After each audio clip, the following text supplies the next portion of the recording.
Now that Brother Felix Y. Manalo was laid to rest, would the church be able to remain one cohesive body and continue on with its mission? Or would the critics' expectations come true, that the Iglesia Ni Cristo would eventually fall apart once the man who began the mission was gone? Much to the disappointment of the detractors of the Iglesia Ni Cristo, the church, instead of withering and disintegrating, continued to grow larger and stronger. 10 years before he passed away, on January 28, 1953, Brother Felix Manalo called a conference of district ministers, which unanimously elected Brother Eraño Manalo to succeed Brother Felix as the next executive minister of the Iglesia Ni Cristo.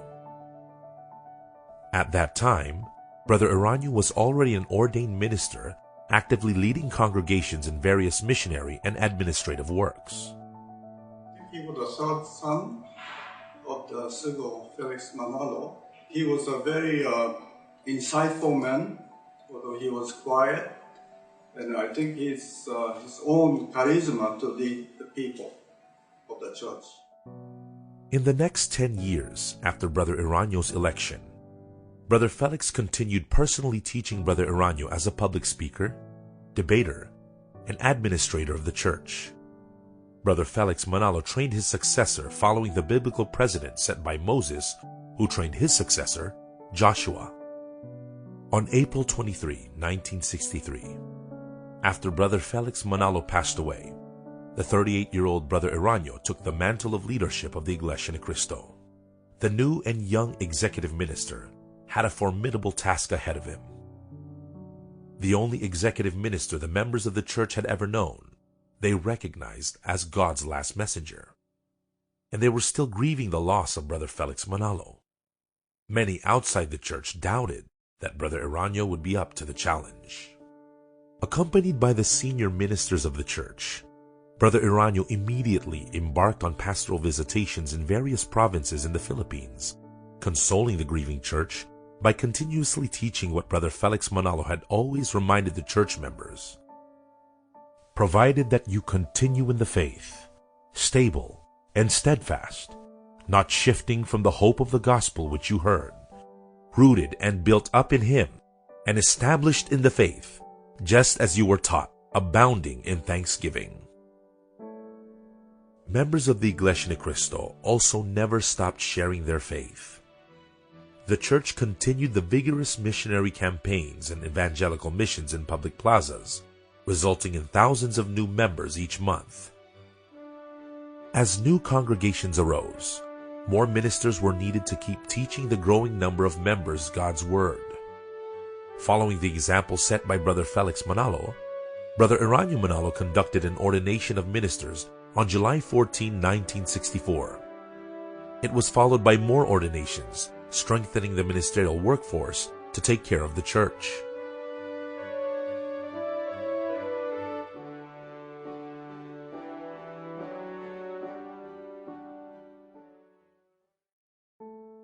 Aware of the growing needs of an ever-expanding church, Brother Eraño also further systematized the reporting of all aspects of the church's condition. This would enable him to oversee every aspect of the church's development, no matter how far the church's growth would reach. Brother Felix Manalo had begun a massive program for the construction of numerous worship buildings. Under Brother Eraño Manalo, this not only continued, but the rate of construction was even able to increase. On July 27, 1964, the Iglesia Ni Cristo successfully celebrated its golden anniversary with Thanksgiving worship services to God held in all the local congregations of the church. The largest of these worship services was held at the Araneta Coliseum, then reportedly the world's largest dome stadium. The 16,500-seater building was filled to capacity with delegates from local congregations all over the Philippines. The mettle of the Iglesia Ni Cristo's young and dynamic leader would be tested early on in his administration of the church. Barely 2 years in office, and the persecution against the church increased. One of the severest took place in a hacienda, or large sugarcane plantation in the province of Tarlac. Because of a labor dispute, the church members working as farmers in Hacienda Luisita encountered hostility. They were workers in huge haciendas or plantations, whether these be sugar or rice. That's the tradition we were coming from. And therefore, poverty was systematically built into the feudal system. Non-members spoke ill of the Iglesia Ni Cristo members. They would refuse to sell the brethren food or use public vehicles. What was once one ride to the worship service by jeepney became several kilometer treks under scorching heat or heavy rain. There were times that it was not just their livelihood that was threatened, but even their lives as well.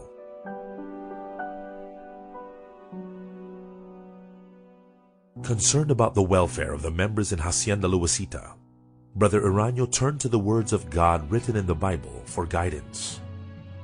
He not only continued to edify the members' faith through worship services, but also carefully followed what is written in 1 John 3:17-19, to love the fellow Christians by extending help to them. The church administration promptly instructed that the brethren in Hacienda Luisita be transferred to the province of Nueva Ecija. There, the church had purchased barren land to be developed into a farming community, which they called Barrio Maligaya, inaugurated on February 22, 1965. The church members from different places worked hand in hand to provide shelter and livelihood to over 1,000 brethren from the hacienda. This project became a model of community development programs in the whole country. The Barrio Maligaya resettlement program started the various housing projects of the Iglesia Ni Cristo all over the Philippines. The phenomenal success of the church became more noticeable not only in the Philippines, but also in other countries. A scholar and professor at Fuller Theological Seminary in Pasadena, California, Professor Donald McGavran, observed that the Iglesia Ni Cristo has grown very rapidly, and as such, is of interest to all concerned with church growth. The persecution in Hacienda Luisita, which the Iglesia Ni Cristo had gone through, seemed to have been much lighter compared to the upcoming challenge the church and its new executive minister had to face. Representative Miguel Cuenco, a devout Catholic and a brother of a highly influential archbishop in the Philippines, together with some 80 legislators, introduced House Bill number 13043, known as the Cuenco Bill, to allow public school teachers designated by a priest or minister to the principal to teach voluntarily religion in public schools. Brother Eraño understood that the bill, in its implementation, especially in the rural areas of the provinces, could be used to open the doors to school-sanctioned religious persecution of children of minority religions in the schools, and the teaching of unbiblical religious beliefs to them. As a Protestant author documenting the situation wrote, angered by attempts to railroad the bill through the lower house last March without a public hearing, 20,000 members of the Iglesia Ni Cristo demonstrated before the chamber. The bill was never passed. As the church continued to successfully rise above severe tests and persecution, the world's economic situation was heading the opposite direction. Poverty was getting worse and more widespread. More and more Filipinos could barely afford their basic needs, and many, including Iglesia Ni Cristo members, began looking for greener pasture abroad. Meanwhile, in the United States, a social revolution was underway. Since the American Immigration Law of 1965, I think, which allowed for very substantial Filipino migration. This also was a means of very rapid diffusion of the faith, essentially being piggybacked on the Philippine diaspora. Members of the Iglesia Ni Cristo who found jobs and settled abroad became instrumental for the work of salvation to reach other countries. The year was 1968. There has never been a year like it, according to Mark Kurlansky Cape, a famous author. Time magazine subtitled their 40th anniversary special commemorative edition of 1968 as the year that changed the world. 1968 was one of the most tumultuous years of the post-World War II era. A time of war and assassination, civil unrest, and deep political division.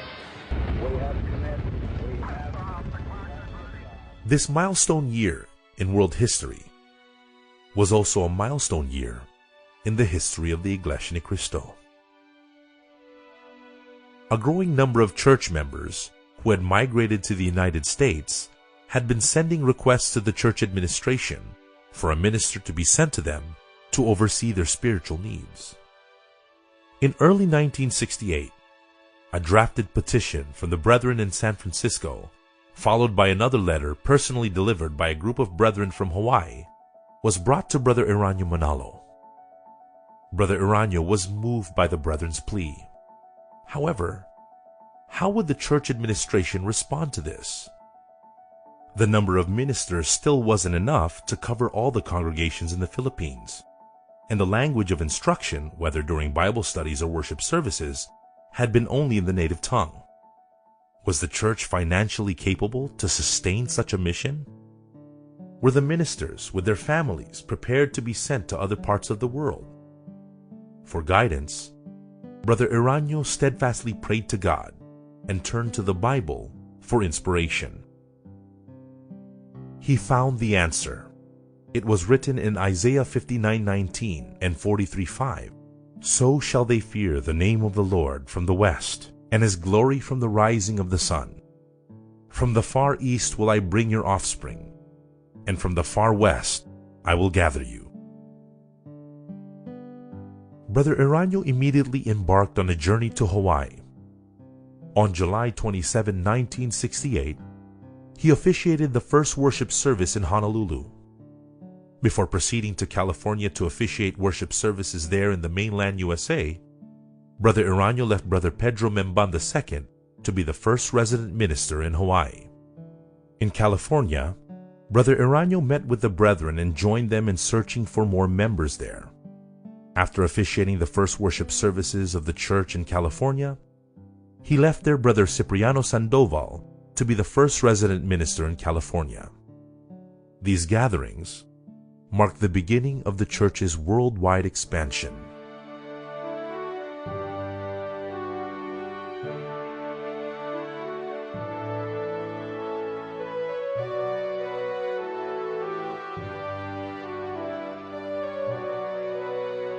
And I raised the three points. まず第一にですね、やはり教祖のマナロさんの非常にカリスマティックなダイナミックな説教の影響が一つあります。2番目にはやはりイグレシアにクリストが創立された時の他の教会の問題をイグレシアにクリストが抗議したことですね。これはやはり貧しい人にとっては非常に圧迫感を感じていたことをマナロさんが攻撃したわけです。これは大きな魅力だったと思います。3番目にはやはり既存の教会が強調していた神と個人の関係をマナロさんはそれを尊重しますけども、それと同時に家族を中心にあるいはコミュニティを中心にした教会を作り上げたことですね。それによってやはり総合援助の組織を作って貧しい信者を助けていく。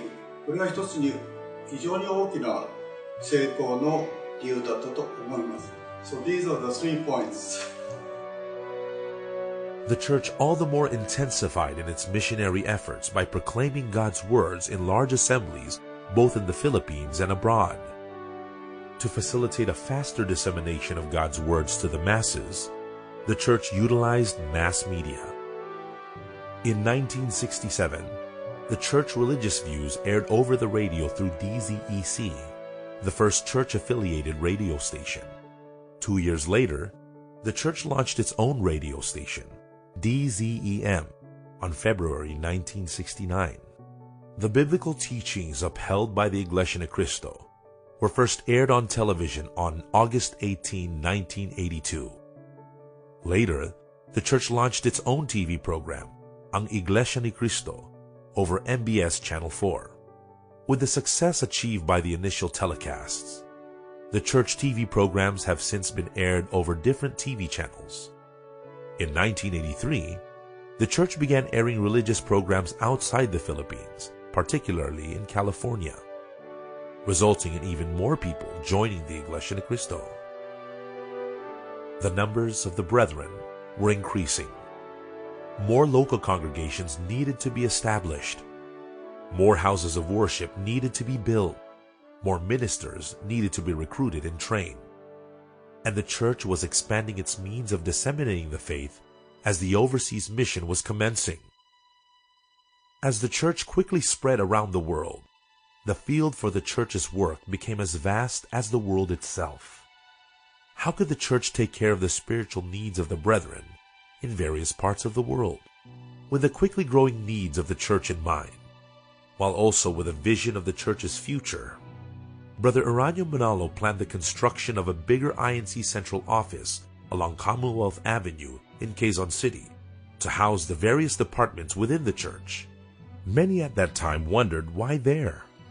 By the late 60s, Commonwealth Avenue was a dark and lonely road, and the land all around it barely developed.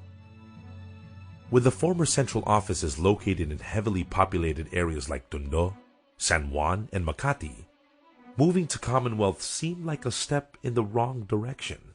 However, the vision of the church administration was proven to be guided by the Holy Spirit. On May 10, 1971, the beautiful and magnificent central office of the Iglesia ni Cristo was inaugurated along Commonwealth Avenue. It stands majestically in what is today the widest and one of the busiest roads in a key city in the country. As the church gained greater momentum for edification and propagation campaigns, the political and economic condition in the Philippines was deteriorating at an uncontrollable rate. By 1972, political protests became common. The communist insurgency led by the New People's Army, modeled after the communists of Maoist China, were growing in numbers and boldness. With violence spreading from the rural provinces into the cities, another challenge arose, putting pressure on the church. I signed Proclamation number 1081, placing the entire Philippines under martial law. Definitely there was political turmoil in the air. You needed to apply to an office under the office of the president for permission to leave the country. The Congress was padlocked, so how could you have debates? There was not a single newspaper that was being circulated. No. Television stations were locked up, were closed down. The church was not spared of the effects of martial law. A Cornell University professor, David Werfel, relates in his book Filipino Politics, on the day martial law was declared, the only bloodshed occurred when armed guards at the Iglesia's radio station resisted the takeover by the Philippine Army. The brethren's lives were not only put in danger, but their freedom as well to conduct worship services to God and missionary works. The Church of Christ upholds the democratic ideal of separation of church and state. It supports through peaceful and legal means the right and freedom of its members to conduct worship and other religious activities as provided for and protected by the fundamental law of the land. Also, the church puts a premium on lawfulness and discipline. It complies with the apostolic teaching to submit to human authority, that is, the duly constituted government, and abide by its laws.